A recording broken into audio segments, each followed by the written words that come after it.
स्वागत करता हूं मेरे YouTube चैनल अवेयरनेस ज्ञान में, जिसमें आपको personal finance, health insurance, life insurance, mutual fund से संबंधित जानकारी मिलती है। तो जो हमारा आज का टॉपिक है वो है हेल्थ इंश्योरेंस में पोर्टेबिलिटी के क्या कंडीशंस होते हैं। जबकि मैंने इसी सीरीज के पिछले वीडियो में आपको बताया था हेल्थ इंश्योरेंस में पोर्टेबिलिटी की मुख्यतः 5 रीजन होते हैं, जो मैं एक बार रिकॉल कर रहा हूँ। Service issue, claim related issue, wider range of coverage, premium rate and products.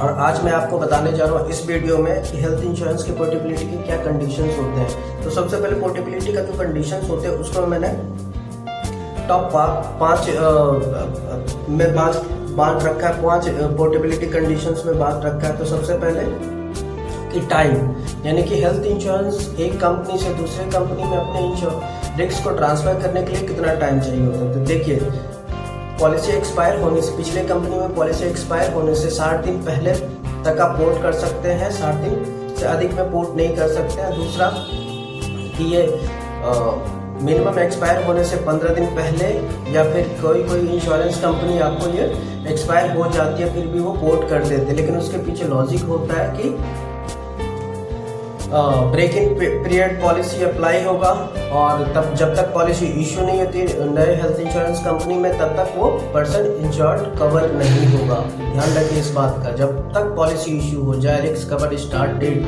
तो एक इंश्योरेंस कंपनी एक टर्म लगाती है, रिस्क कवर स्टार्ट डेट जब तक नहीं हो जाए तब तक आपका इन बिटवीन कोई क्लेम आए तो वो ऑनर नहीं होगा, शायद वो पॉलिसी पोर्ट भी ना करे नए मेडिकल हिस्ट्री डायग्नोज होने की। तो इस बात का ध्यान रखिए, जब भी आप कभी पॉलिसी को पोर्ट करें तो बहुत सारी चीज़ों को ध्यान में रखें, और इस वीडियो को पूरा देखें। इसके 3 पार्ट है, ये सेकंड पार्ट है, तभी आप निर्णय लेके करना चाहिए पोर्ट या नहीं करना चाहिए। टाइम तो जरूर लेके करना चाहिए, क्योंकि जब तक आपका वहाँ पे ख़त्म हो उससे पहले वो इश्यू हो जाए। तो सबसे पहले ये ध्यान रखना होगा। उसके बाद आते हैं हमारा जो नेक्स्ट है वो कोई रिसेंट क्लेम है, यानी कि 6 महीने से पहले यदि कोई क्लेम है तो आपको हेल्थ इंश्योरेंस पोर्टेबिलिटी को अवॉइड ही करना चाहिए उस साल। जी हाँ, बिल्कुल सही है, क्योंकि कोई भी नई हेल्थ इंश्योरेंस कंपनी कोई रिसेंट क्लेम हो सकता है उस क्लेम के बिहाफ पे, उस मेडिकल कंडीशन के बिहाफ पे और भी बहुत सारे मेडिकल कंडीशन हो, जिससे कि हेल्थ इंश्योरेंस कंपनी, नई हेल्थ इंश्योरेंस कंपनी आपकी पॉलिसी पोर्ट करने से मना कर दे।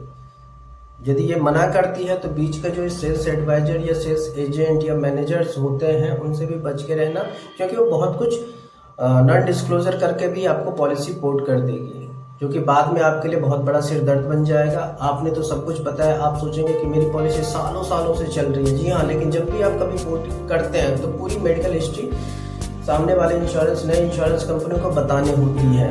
हो सकता है कि उस जो भी मेडिकल कंडीशन या क्लेम हिस्ट्री है उसके भी यहाँ पे पॉलिसी ना हो, तो वो क्या करते हैं सेल्स एजेंट या एडवाइजर्स या मैनेजर्स क्या करते हैं, वो आपको छुपा देते हैं, छुपा भी सकते हैं। ठीक है, उसके बाद कोई सीरियस इलनेस या सीरियस क्लेम तो नहीं आया जिसके बाद वो परमानेंट एक्सक्लूजन्स में हो या फिर परमानेंट डिक्लाइन कैटेगरी में हो, फिर भी सेल्स रिप्रेजेंटेटिव अपने टारगेट के चक्कर में उसे नॉन डिस्क्लोज करके छुपा के वो एक पॉलिसी इशू कर दे।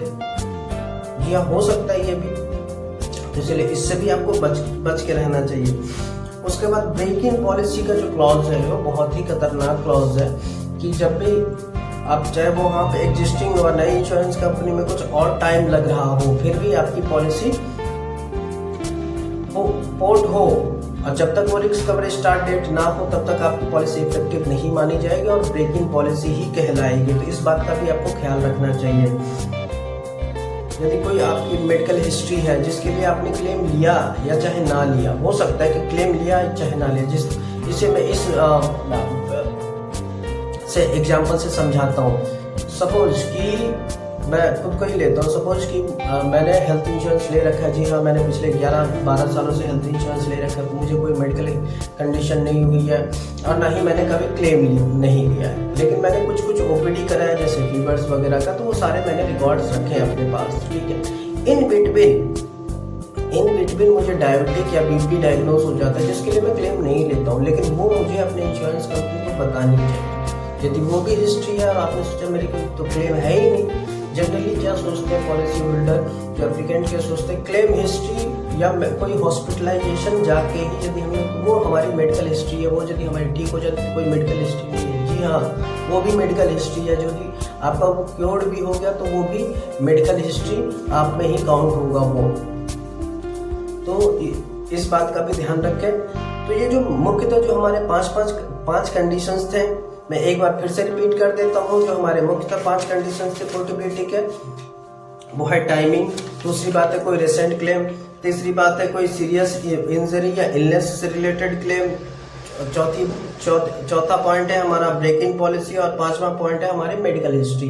तो इन सभी बातों को भी ध्यान रखते हुए आपको हेल्थ इंश्योरेंस पोर्ट करना चाहिए। हो सकता है कि आप इंटरेस्टेड हो पोर्ट कराने के लिए, आपके एजेंट इंटरेस्टेड हो, लेकिन हेल्थ इंश्योरेंस कंपनी इंटरेस्टेड नहीं है। यदि आपने उनको सब कुछ डिस्क्लोज करके दिया, हो सकता है तो वो मना कर दे। इसलिए इन सभी चीज़ों के लिए आपको समय रहते हुए ही पोर्ट कराना चाहिए। यदि मान लो कि नई इंश्योरेंस कंपनी में पोर्ट नहीं हुआ तो पिछली इंश्योरेंस कंपनी में पॉलिसी को रिमूव कर सकते हैं और वो पॉलिसी कभी भी पोर्ट ना कराए। मेरा तो ये चाहे कितना भी प्रीमियम आए, ऊपर नीचे हो जाए, आपको हेल्थ इंश्योरेंस की एलिजिबिलिटी मेडिकल ग्राउंड पे जब भी होती हो तब एक बात का ध्यान रखें, चाहे किसी भी इंश्योरेंस कंपनी में हो, कितना भी प्रीमियम बढ़ चुका हो, इंश्योरेंस इंडस्ट्री हर एक दूसरे तीसरे साल में प्रीमियम रिवाइज करती है मेडिकल इन्फ्लेशन के नाम पे, एज ब्रैकेट चेंज होने पे या कोई किसी प्रोडक्ट में तो वो हर साल भी रिवाइज होता है। इस बात का ध्यान रखें। यदि कोई सीरियस मेडिकल इलनेस इंजरी है